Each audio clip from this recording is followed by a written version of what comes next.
School life মানে আজকে half কালকে মাপ পরশু বাপরে বাপ। স্কুল লাইফ মানে বিরক্তিকর সাদা শার্ট আর সেলাই করা কালো প্যান্ট। স্কুল লাইফ মানে ব্যাগ ভর্তি মিথ্যা কথা।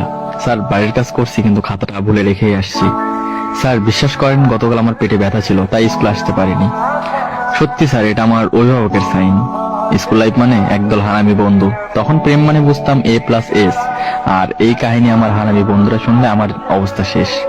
আর রবীন্দ্রনাথ যদি আমাদের তৈরি জাতীয় সঙ্গীত শুনতেন তাহলে নিজেকে নোবেল পাওয়ার অযোগ্য মনে করতেন। শপথ মানে নিজে অন্যায় করব, অন্যের অন্যায়কে প্রশ্রয় দেব। স্যারদের নিকনেম গুলো শুনলে হয়তো তারা তখনই চাকরি ছেড়ে চলে যেতেন। আমার এক একটা বন্ধু ছিল ক্লাস ফাঁকি দেওয়ার উপর PhD করা। নিজেকে অনেক বড় সন্ত্রাস মনে করতাম যখন আমি স্কুলে না আসা সত্ত্বেও আমার হাজিরা অন্য কেউ দিয়ে দিত।